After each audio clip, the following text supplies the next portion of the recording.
Fico feliz, Pai, porque toda essa sua forma de transmitir é sempre muito importante. Eu acho que os nossos jovens realmente precisam, não só os jovens, como muitos outros nesse segmento, precisa desta orientação, dessa forma de colocação para que haja um entendimento melhor. O pai citou algumas vezes aí sobre nunca vimos um espírito fazer uma faculdade, pois não é necessário.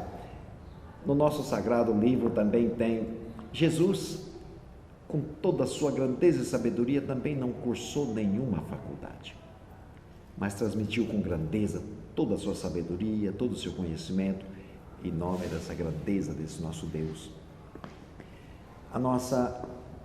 Nosso livro sagrado, nossa Bíblia Espírita, Pai, ela vem trazer exatamente isto que o Pai citou, uma forma de entendimento.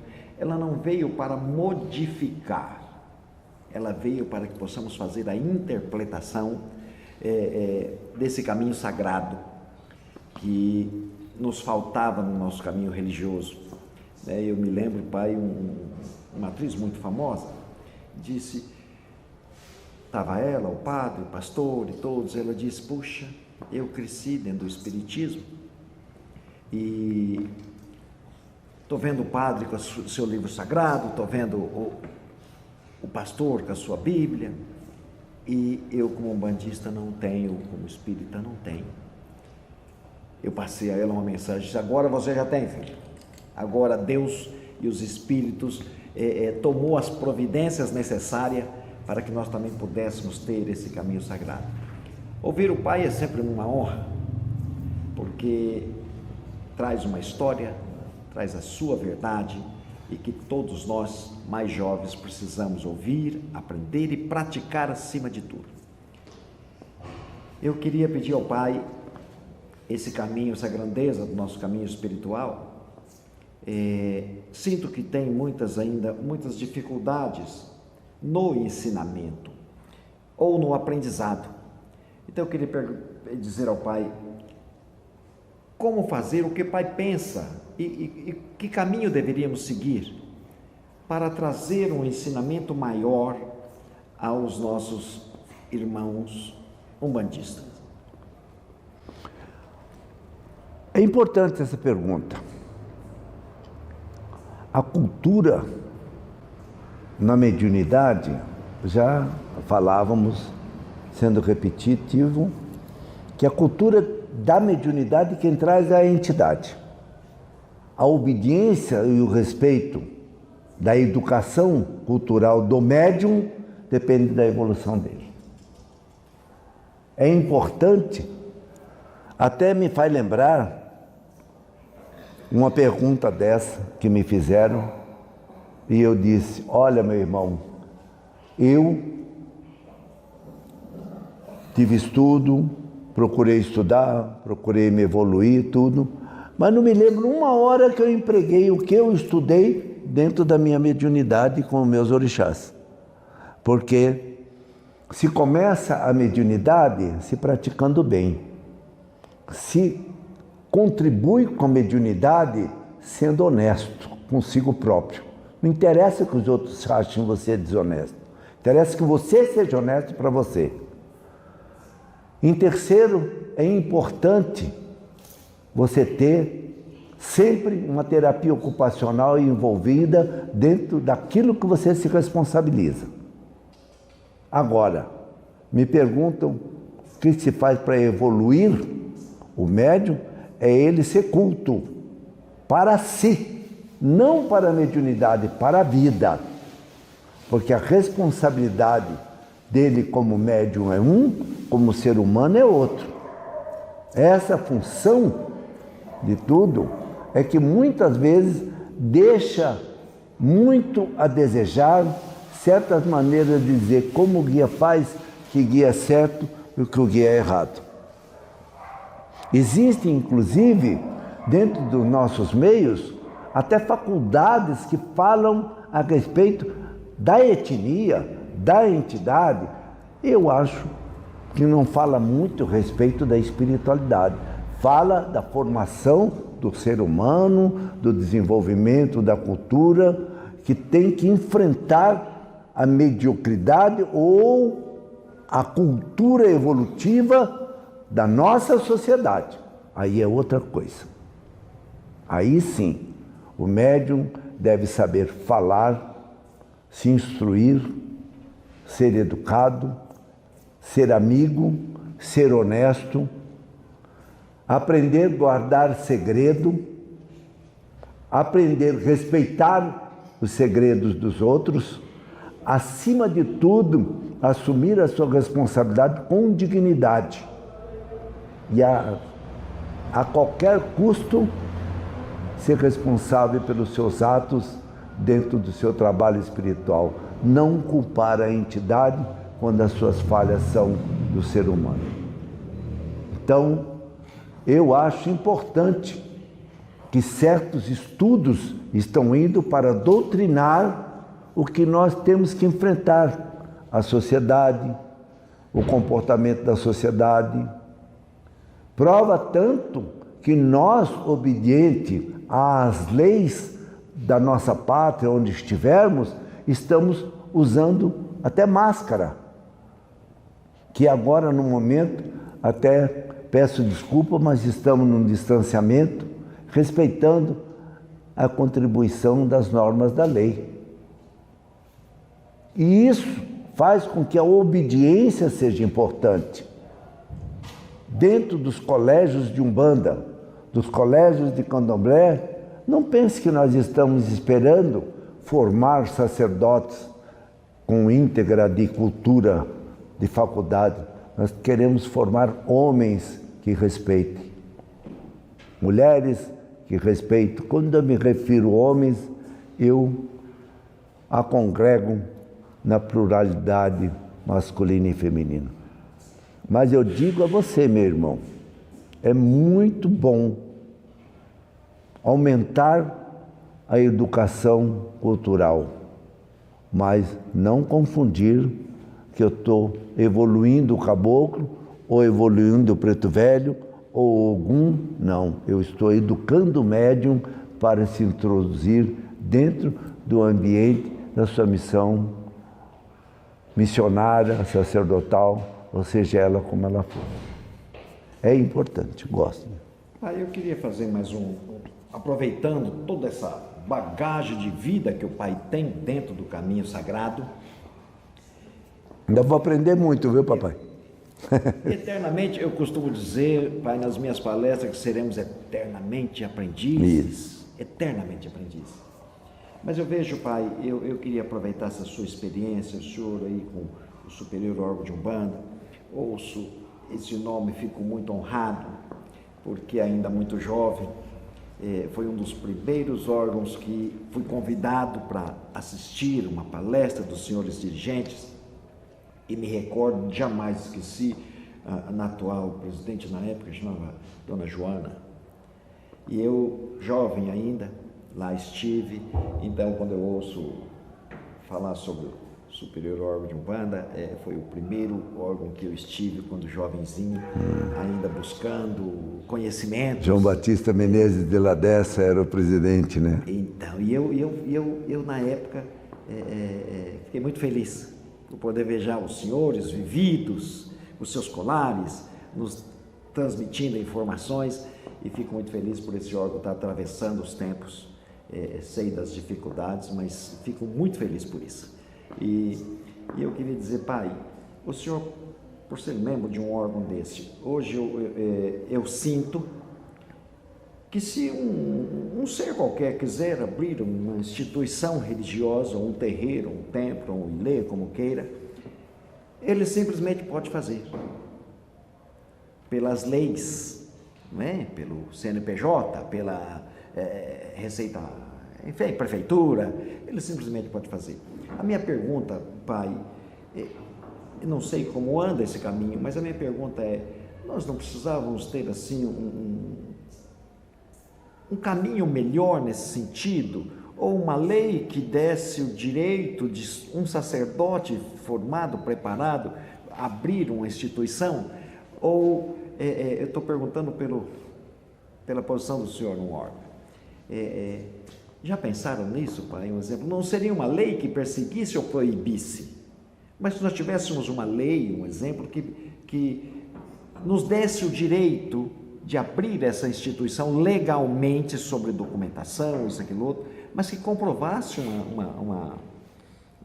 um preparo desse dirigente ou não. Eu falo porque, por conhecimento, conheço muitos, que ficaram dentro do terreiro por 2, 3 meses e já juntou um documento e já abriu uma instituição e obviamente o resultado não foi bom a nível de comentário com relação à nossa religião, porque eu penso que afeta a religião, pai, um exemplo. Mas direito eu tenho, o que eu tento transmitir ao pai. Se eu for agora lá na prefeitura e pegar um contador, eu abro um templo religioso para mim, né? Qualquer ligo, né? Sim, ligo, eu posso fazer isso isso porque a lei me permite. Eu digo, como poderíamos pensar em algo que pudesse ser mais forte ou mais seguro, um exemplo, pai, sabe? Eu não sei o que o pai pensa sobre essa situação. É importantíssima essa pergunta, meu irmão, e é muito complexa diante das normas do sentido laico do nosso país. E dentro do sentido de arbítrio das leis do país. Nós citamos muito a nossa Umbanda porque estamos preocupados no crescimento, na evolução e na grande força que a nossa Umbanda tem e que o umbandista não sabe, que tem que tomar conhecimento. Gostaria de dizer ao irmão que exerce uma função que até mesmo como presidente do Superior Órgão de Umbanda do Brasil, me dificulta falar a responsabilidade desse órgão. Por quê? Porque olhando para o prisma geral, toda e qualquer instituição tem o direito de se manter dentro das diretrizes e das conveniências da lei. Por isso, a Igreja Católica tem várias ramificações, católica evangelista, católica brasileira, católica não sei o que, são a liberdade de ação. Essa liberdade de ação, ela só terá solidez, seriedade, se nós unirmos. A dificuldade de toda e qualquer religião, especificamente que estamos falando da nossa Umbanda Sagrada, é a falta de humildade do umbandista. É a falta de compreensão de quem pratica a religião, que se envaidece em ser líder. A forma de liderança é vaidade no mundo inteiro, não é exclusividade nossa. Existem debates de partidos porque um quer ser líder mais do que o outro. Existem debates de culturas religiosas porque um quer ser mais do que o outro. Existem no mundo inteiro. Especificamente na nossa Umbanda, nós vemos muitas pessoas que poucos fazem, muito criticam e querem mostrar que trabalham muito. Não adianta, meu irmão, você semear semente boa num terreno árido. Você tem que adubar o terreno, tem que cultivar o terreno e respeitar a semente que você planta. Mas a tua iniciativa vem dos teus ancestrais. A tua maneira é dos teus ancestrais. Aonde está o arbítrio das próprias federações. O meu irmão está ouvindo, me perguntando o que dentro das nossas próprias federações existe uma disputa muito grande de quem é melhor, quem faz melhor, do que o que faz melhor, o que dá direito melhor. Eu pergunto, pai, porque alguns anos atrás eu lá na Câmara dos Deputados fui convidado para falar sobre nossa tão amada Umbanda. E o que o pai está falando é muito sério, porque lá era uma reunião de presidentes de federações e tudo mais. Desculpe eu estar entrando por esse lado, pai, é que a tua experiência dentro do caminho, a tua vivência dentro desse espiritismo é muito grande e eu ainda muito tenho que aprender. E lá junto nesta reunião falava assim, buscar uma forma melhor para a nossa Umbanda, ou para o espiritismo, ou para os, de modo geral. E lá tinha vários dirigentes, presidentes de federações de todos os lugares do Brasil. E eu então, quando passaram a palavra para mim, e ele disse, olha, vocês cresceram muito, a religião espírita cresceu muito, vocês já têm 200 e tantas federações nesse país. E quando passaram a palavra, eu disse, mas senhor, eu pergunto ao senhor, nobre deputado, qual desses 250 o senhor levaria para falar com o presidente para resolver algo sobre a religião umbandista? Aí ele disse, não entendi sua pergunta, pai Paulo. Eu disse, vou repetir, qual desses 250 presidentes das federações falaria pela religião? Porque se o senhor levar aquele vai se sentir diminuído. Se o senhor levar aquele vai achar que ele não fala por ele. Então, a minha pergunta, pai, não chega um momento em que nós deveríamos, de alguma forma, buscar a união desses membros, presidentes das federações, e eu até sugeri uma época criarmos, eu sei como o pai falou, tem vários segmentos, mas unirmos essas forças e criarmos um órgão, darmos a um órgão o direito ou o poder, com o apoio de todos eles, para que tivéssemos uma força maior, pai. Complementando a palavra do meu irmão, essa pergunta é muito pertinente. É a intenção do superior órgão de Umbanda. O superior órgão de Umbanda do Brasil foi criado com o intuito e a finalidade de congregar federações, formar diálogos, normas e diretrizes e dar sequência na formação dos projetos. Eu me lembro que em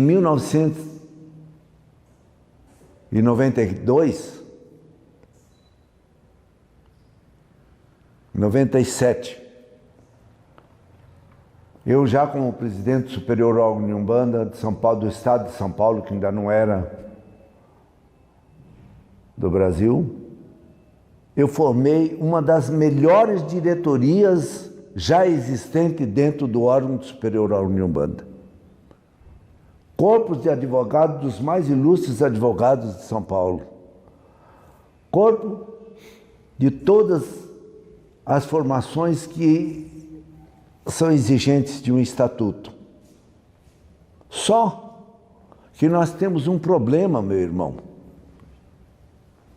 que nós não queremos falar de viva voz. Sim. A nossa Umbanda não se une porque não existe um órgão que seletive remuneração. Tudo é voluntário, tudo é pelo amor, e quem é voluntário quer cuidar da sua casa. Então tem dificuldade de assumir responsabilidade num conteúdo de uma irmandade reservada, que é um órgão específico. As outras crescem porque remunera você no teu dia a dia, no teu gasto, nas tuas coisas.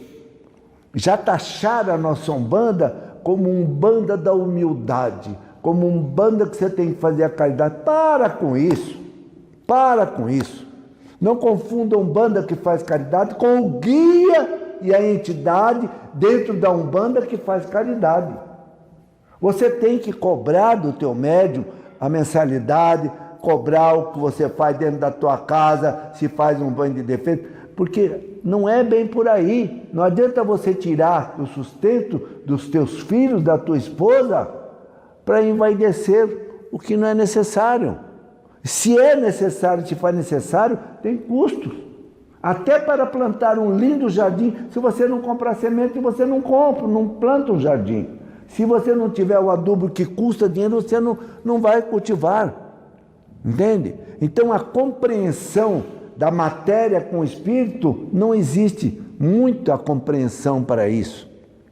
É onde as federações, eu tenho um grupo de federados meu que me dá um sustento legal para mim e para casa, mantém essa casa que os senhores estão vendo, disponíveis a todo e qualquer umbandista. Assim são federações. Então eles não querem congregar um dízimo, não querem congregar uma responsabilidade, uma mensalidade. Eu ouvia dos meus diretores, eu não vou pagar para ser umbandista.